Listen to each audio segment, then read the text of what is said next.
11:24 right now. Welcome back, everyone. A recent study dismisses the common perception that bullying, while hurtful, inflicts a fleeting injury that victims later outgrow.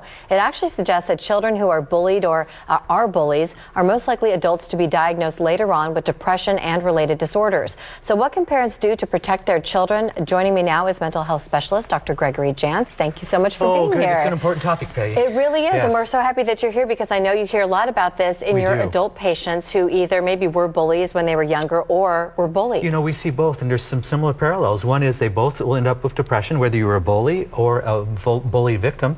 We see a lot of panic disorder and anxiety disorder. How does that manifest itself later on in life? Are these just injuries that we sustain? Because most people, Theron was just sort of chatting with you, and I thought he had a great point. He said, what's to differentiate being bullied versus just sort of the knock-around stuff that kids do? Well, which is a part of growing up. A bully is going to be persistent with you. They're going to dominate you through power and control and ultimately fear.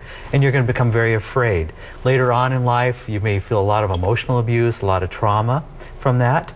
And it may come out in different ways. We know that people who are bullied have higher incidence of addiction, for example, higher levels of depression. But we now are finding that those who were the bully have some of the same things. Now, what does that come from? Say you are a parent and you suspect that perhaps your child is a bully. You hear from maybe other parents, hey, by the way, your son did this, or your daughter called my daughter this.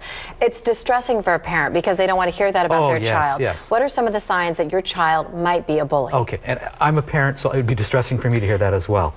Well, a kid gets sent to the principal's office a lot might be a sign. If you've got a change in a kid's attitude where they're isolating, where they're showing more aggression, we may see a change of friends, and usually the bully has lower academic performance as well. So we look for patterns.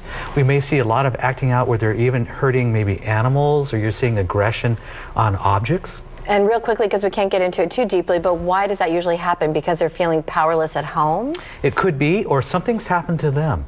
What we know is true about a bully is something usually has been done to them, and they're reenacting it. And they're reenacting, trying to find some way to get out that emotion. Okay, let's flip the coin and talk about the other end of this spectrum here. What about being bullied? How do you recognize if your child's being bullied? Sometimes it depends on the age. If it's elementary school, they may have a lot of physical complaints. I got a stomachache, I got a headache, I don't want to go to school.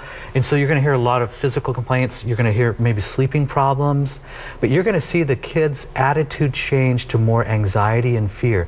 Now remember, they're going to be afraid to tell you what's happened because the bully's going to say, if you tell anybody, I'm going to hurt you. Right. Okay, so you might just sort of see these signs. We're looking, again, not for one sign, but for a pattern of signs. So kids maybe who are happy to go to school, all of a sudden saying, I don't want to go to school today. Or maybe they seem fearful. Yeah. And so we're going to watch for that. Okay. And you're saying either way, you see this, if it doesn't get taken care of early on, this really can be a trouble for adults later on in life. We're seeing it later on. It's usually called post-traumatic stress disorder, where it reemerges and you have a long pattern of depression and anxiety. Interesting. So a good idea to maybe get in there and nip it in the bud. It is an important topic and getting a lot of attention nationally. We're so happy that you're here. Let's do it now. To break that down. I know. Get on this right away and help our children either way. I think that'd be very tough for any parent. Well, thank you for being here. Really appreciate it.